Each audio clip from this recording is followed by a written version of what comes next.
Hello. Hi guys. Welcome to Kristen Kelly TV.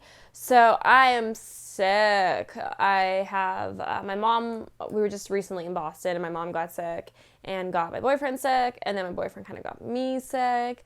So yeah, I'm sick right now. So sorry if my energy is not the best. I am drinking Red Bull, trying to make my energy a touch bit better. So I asked you guys about story time because I did a few different story videos and you guys really seem to like my story time videos. So here are some questions I posted on Snapchat at Miss Chris Kelly. I was like, hey guys, let me know what are some story times you want to hear. So let's just start. How did you and Amber become BFFs? Okay, that's actually a really good story. So Amber Mead Cookie, we became really good friends. Actually, it's kind of funny because I had seen her they have these things on Oxygen where they have the little people and they come to the side and they walk around here. So I'm talking about, this is a long time ago. This is 6 or 7 years ago. I had seen Amber. So I had seen her. I knew who she was. And then after I was on Bad Girls, I was friends with, through social media, I had talked to a few of the girls. And Sarah from Amber season Sarah Michaels lived with Amber. So Sarah and I had become friends, and then she'd introduced me to Amber. And I remember the first time I met Amber, she was just really nice and she was really fun and she was really positive. And we just hit it off. We were friends, but I was still more so friends with Sarah than I was with Amber. And then Sarah was moving back to Minnesota. I think it was Minnesota. So she had said hey, I'm going to be moving. Do you want to move in with Amber? So I was like, yeah, hell yeah, I want to move in with Amber. Because I had kind of a weird living situation. I had moved back out here after I was on Bad Girls, and then when it was still airing, I had lived with these roommates I found through Craigslist, and there was a few roommates, and one of them was a complete psychopath. When I say psychopath, was really a psychopath. So I had to get out of that situation really fast because he was super scary. He wanted to date me, and he was in his 30s with no car, no job, and looked like a gangbanger and was terrifying. Actually, the state of California went after him for gangbanging. He was just a piece of shit. So I had to get out of there. So I moved from there to my friend's house, and that friend turned out to be not such a great friend. He was one of those people where I thought we were really good friends, but then once I moved in and was living there, so I'm touching my hair so much, it's just so thin right now. I think it's I just washed it. And then when I started living there, he would say very demeaning things to me. He'd be like, oh, your room smells like shit. Oh, because I have a dog, so he would be like, oh, your dog is shitting everywhere, and no, Yuki was pooping outside, doing her business like a lady. So he would just say really demeaning things, and then I didn't want to live there anymore because it was it was a really nice house in the Hollywood Hills, but it became too much of a party house. There was constantly people there. I couldn't have food in the fridge because if I had Perrier or if I had anything to eat or drink, people would eat or drink it. And then I would tell him and he'd be like, "Oh, yeah, it's fine." So I just couldn't live there. That was not a real living situation. So I lived there for a few months. And then Amber, I was actually super depressed when I lived there because I didn't feel comfortable in the common areas. I didn't feel comfortable being in my home. It just wasn't a good situation. So Sarah had said, "Hey, do you want to move in with Amber?" So I was like, "Yes." So Sarah, I had to wait until Sarah was ready to go. So Sarah left December, I would say December 20th or something, Sarah moved out. And then Christmas is December 25th. And then I think December 23rd, I moved in, something like that. And my other friend Amber had helped me. And, I just really love Amber Mead. We just became really good friends. It was actually kind of sad because I moved in on 23rd of December, and then just the timing, it wasn't a good time for me to fly back to Boston for Christmas because of the fact that I just moved. So I spent Christmas alone with Yuki, sleeping on the couch pretty much in that house that I lived with Amber because Amber had gone away, to her family for Christmas. and I just didn't have, the timing just wasn't really good. Like I just moved. I didn't want to get on a plane for 6 hours with Yuki. Didn't want to make her go through that. Didn't want to like have to come back. It was just, I just was like, it's just better, Christmas is just a day. I'm just going to stay here. But it was like really depressing, that whole situation.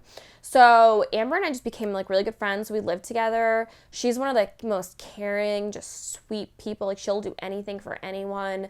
So even though we don't live together anymore, she wanted to have like another roommate come in, and I was just like, it was too crowded for me, and there was gonna be another dog, and like I didn't feel comfortable having another dog around Yuki that I didn't know. So there was just that we couldn't live together any longer, but I still love her. Like we still see each other. I mean, we talked like last night, but I was like, she wanted to go out. I was like, girl, no, she wanted me to help her decorate her Christmas tree. I'm like, girl, I am too sick. So yeah, I love Amber. She's so sweet. I would do anything for her. Like she's like the sweetest girl in the whole world. Yeah, I mean, that's kind of the story how we became friends.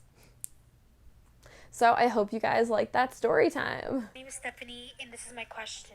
How is your life after the Bad Girls Club? What are you doing right now in your life? What have you been up to? Okay, so that was Stephanie, and she's just like wanted like an update of my life. I'm like, not that I'm not appreciative of like the Bad Girls Club, and like I love fans that are like from the Bad Girls Club that like now are like still like following me and are interested. But I mean, that was like so long ago. I mean, what haven't I done? It's like my life is so I live with my boyfriend. We have 2 dogs now, Yuki and Mochi. Yuki's 9, Mochi's 3. We live in a townhouse. We're renting. We don't own it. I mean, I do acting, so I go to auditions. Pretty much my main source of everything is just going to auditions. So you go on auditions, I'm just doing YouTube videos, living life, I guess. I mean, it's kind of hard to say, 'cause I mean, I did Bad Girl so many years ago. It's like, I don't know, if someone asked you what were you doing, like half a decade ago, what would you say? I don't know. Okay, more Snapchat questions? Hey, Kristen Kelly, I want to know what bath bomb is like your ultimate favorite, and is it really good for your skin? Also, how long have you been with your man or boo or husband or whatever he is? Because that was a big shocker for me. That's so funny. Okay, so first of all, bath bomb question. I have to say like the Lux Pod is, in my opinion, the best. I really like it. I think it's really cute. It has like a really good scent. I think they're good for you. I mean, from the research and from me talking to people at Lush, they seem to think they're great for you. Do I think they're like so fabulous? I don't know. I mean, I use them maybe every day. And they're like $10 pretty much, like give or take a few, for each different type of balm. And I love them. I mean, for me, I love taking baths. They just like relax me a lot. Are they a big investment for probably not that much in return? Yeah, kind of, but you live once. How long have Dave and I been together? Actually, Dave and I have been together for like 3 years. Okay. It's so funny because a lot of people, I guess, didn't know I had a boyfriend, and they just had assumed that Dave was my friend. And the reason why was because he was my friend. Dave and I were friends for a really long time. And then it's really weird. The whole story of us being together is so kind of crazy because it really is very like fairy taleist or a fairy tale kind of, I guess you'd say. So Dave and I were friends. He was like one of my best friends, I could count on him. He would do anything for me. We had gone out on Halloween with my other friend, and we had such a good time. At the end of the night, like I went home, and my ex-boyfriend, who really is a piece of shit, like just a horrible person, he had come to my house and he had broken down my door to my house. And I was in my bedroom, like screaming on the phone for 911. I don't know if you've ever called 911, but especially in Los Angeles, like they do not come to you like that quickly. So I had called 911, And I called Dave because he lived really close, and I was like, please get it over here. I'm not going to say my ex-boyfriend's name because he's a piece of shit and he doesn't deserve anything. So Dave had come over, and the police come over, and I was literally calling the police screaming. Like, he was going to kill me.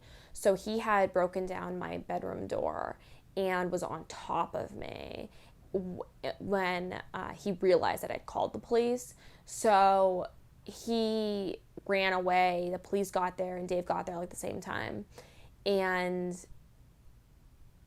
it was just like, at that point, like, I realized, like, my ex-boyfriend I thought was gonna kill me, and I really like had to like move or get away or do something. And my lease was almost up, but I didn't want to like uproot Yuki and like Mochi from the house. It was kind of like, just, I wanted to move, but at the same time I had like did some counseling, and like one of the, like, my counselor had like said that a lot of women do this, like a lot of people do this, that they don't want that person to like take away something from them. Like, you know, if they go to the same gym as that person, or if they live in the same area as that person, like they don't want that person to take away from something from them. I didn't want my ex-boyfriend to take away where I lived from me. So Dave said, you know, like, I'll just like stay with you for a few days. So Dave ended up staying for like a week. And at one point I kind of just like realized, like, oh my God, like, I love him so much. You know, he's my best friend. We do everything together. It was such a great time. Our personalities match so well. Like, I just love him. And at that point I kind of realized that he was the guy that I wanted to be with. So he just never really went home. And then we got a place together, and yeah, that's about it. I mean, it's just, there's so much more that happened, and it's such like, just like a crazy, crazy story. I think that if you are with anybody that was like your friend beforehand, it's just nuts, because I think that he knows me better than I probably know myself. And, you know, I feel like you give a very flattering portrayal of yourself when you meet somebody, but you don't do that with your friends. So I was never like false with him. You know, I was always me. Yeah, that's the story. I hope you guys like it. Give me a thumbs up. Talk to you later. Bye.